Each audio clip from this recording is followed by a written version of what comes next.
Next model that I want to explain to you guys. This model is called leveling. And this is one of the keys to getting to truly advanced in game. It's one of the things that holds most intermediates back. Leveling works like this. Leveling is an idea that I first learned in poker. And in poker, it's interesting because you can tell a lot about an opponent by the way they play, and you have to play very differently against different types of opponents. Okay? So in poker, you start out and everybody, they can like read their own hand and figure out if their hand is good, and that's about it at a very low level of poker. Like, oh, I have a flush, good hand, I'll just like bet a lot. Or, oh, I have a full house, I'll bet a lot, right? And that's the primary level. And if you do that better than your opponents at a fundamental level, then you'll win and they'll lose. But once you get to a certain level of poker, everybody can do that. Everybody can read their hand and kind of tell how good it is. So then you have to go a level deeper. The next level is, how good is their hand? So I know how good my hand is. How good is my hand compared to how good their hand appears based on how they're playing, right? So now you're thinking, what do I have? What does he have? Okay? And then at a certain point, everybody gets good at that. You can go a level deeper. You go, what do I have? What does he have? What does he think I have? Right? You can start playing that next level. And then you can go a level deeper. What do I have? What does he have? What does he think I have? What does he think I think he has? You can go level, you can keep leveling and leveling and leveling, right?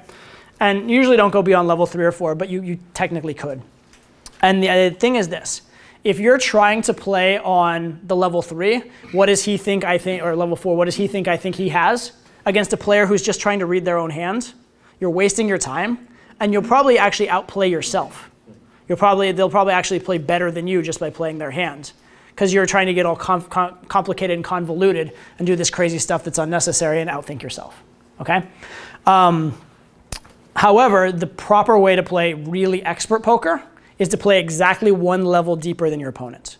So if he's thinking about his hand, and you're thinking about your hand and his hand, you're going to crush him every time. If he's thinking about your hand and his hand, and you're thinking one level deeper, what does he think I have, you're going to beat him every time. So the key to truly expert poker is playing one level deeper, okay? So in order to do that, you need to assess the level your player is on.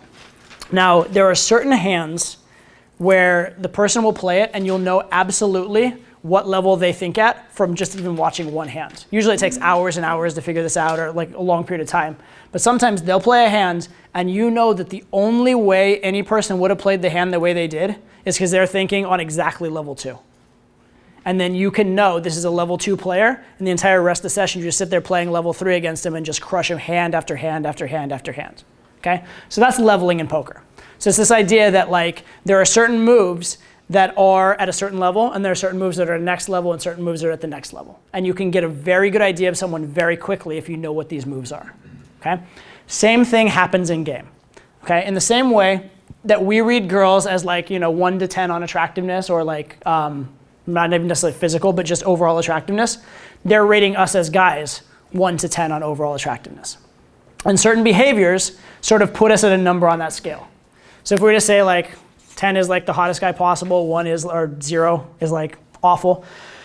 So let's say a behavior like hesitating, walking up nervously, not knowing what you're saying, and like stumbling over your words, that would be like a level 2, right? That's like pretty bad, right? You had enough balls to approach, so you're not like a level 0 or anything like that. It might even be like a level 4 just because you had balls enough to approach. But it's not a very high level. The girl's going to look at that and she's like, okay, he's level 2. Well, I appreciate the effort. I'll tolerate him for a minute, but this guy doesn't even qualify as right category for sex. And she knows that right away from your behavior. She knows it almost instantly. Okay?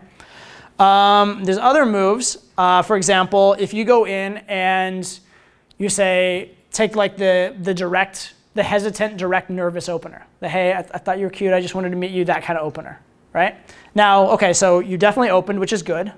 You opened with a little bit of confidence, even better. You showed man to woman, even better. So that opener, I would say, it conveys that you're like at least like a 6 probably as a guy, minimum. And it probably, because it's a little stilted, it's a little formulaic, it's a little like you're not really smooth with it or whatever, it would convey that you're about maximum maybe about an 8. It would convey you're somewhere in that range. Okay? Now, if the girl you're talking to is a 6, she's going to love it. If you go talk to a 6 with that, she's going to love it. If she's a 7, She may or may not. She may like it. She may really respond well to it. She may give you some shit tests and assess you. If she's an 8, it may work.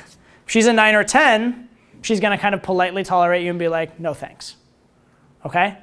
And she knows this because there are certain behaviors, again, that by the very nature of that behavior, you've conveyed we talked about honest signals in Game 101. It's a very honest signal that you are that number.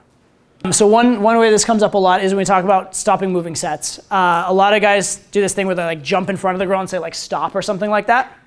And that's a really interesting move because that I would say is a move that's right around like maybe a level 7 or something like that, right? And so the very fact that you have the balls to jump in front of a girl and say like stop, it says that you're confident enough, you've done some approaches, you're not nervous around girls, you're assertive, you know what you want. It says level 7. On the other hand, could you see like George Clooney doing that? No. So it says absolutely I'm not a 10. And the funny thing about that is if you start out approaching, you're approaching girls that are like in the 6, 7 range, not only will it work, they'll probably be like really like mind blown by it. They'll be like, oh my God, that was so cool, you're open. That was so ballsy that you did that. I was so turned on even. I don't know if they'll go, I'm so turned on, but like it'll be a very, very positive reaction. You might even get like discrete positive feedback for it. Because if a girl's a 6 and you gave an honest signal that you're a 7, you basically gave an honest signal you're the right type of guy to be fucking her. So you get a very positive. But at a higher level, that very same thing that not only worked but got you a massive positive reaction might stop working, right? Which is a huge mindfuck when learning game. Because it says that just because something is working doesn't mean it will always work. And it doesn't mean that at the next level it will keep working, all right? And again, a key assumption here, which I've kind of stated by implication but I haven't overtly stated, is that every girl wants a guy that's about 1 to 2 points higher than her. Like a 6 wants a guy that's a 7 or an 8. An 8 wants a guy that's a 9 or a 10. A 10 wants a guy that's a 10, basically, okay? So that's kind of how it all works. The key way to know if you're leveling or not is this. Think to yourself, am I gaining attraction through genuineness or through a gimmick? Right? Am I relying on a crutch? Am I relying on a trick to get attraction?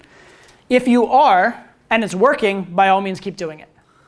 But if you are relying on a trick and it stops working, like you elevate to a higher level of girl or a higher level of difficulty in situation, and suddenly your trick stops working, understand there's a very high likelihood that your trick leveled you. Okay? Understand there's a very high likelihood that your trick was like leveling at you an 8, and when you try and move up to 9s and 10s and it stopped working, that's why. So even if it overtly was working at a lower level, you're going to have to find a new way to do that piece of your game. You're going to have to find a new technique for it. Okay? And that's very, very critical. So first is it genuine or is it a gimmick? Another way to assess this is, would I do this? Would I do this technique or this thing, this behavior with a friend, like someone who I'm not trying to have sex with, or with someone who's already a girlfriend who I don't need to impress? If the things that you're doing in game, you can honestly say that they're genuine enough and enough naturally you that you do them with a good friend or do them with a girlfriend, then they probably are not leveling behaviors. They're probably actually genuine value behaviors. But if they're things that you view them as little tricks or little like maneuvers that you wouldn't do with a friend or a girlfriend, they're things that aren't manifestations of your natural personality, then it's very likely that they're leveling behaviors. Okay? So now that doesn't mean to stop using them. If they're working, by all means keep using them. But if at any point they stop working or if they don't work at the next level, understand that's why and be ready to unlearn them. Because the reason a lot of guys stay at an intermediate level is they're doing something that's working for them that is leveling them. Okay? And because it has worked, they're unwilling to reconsider it. They're unwilling to go back to the drawing board and try something new. Right? They're not willing to get a little worse or to have a hole in their game for a minute or not know what to do in order to get better in the long run. Okay? But it's something that to get to an advanced level, a lot of times you actually have to do. Okay, so that's very, very, very important. When you talk about intermediate guys getting to advanced, understand this idea of leveling and understand how to test. Understand it's about, is it genuine or is it a gimmick? And understands, would I do it with a friend? Would I do it with a girlfriend?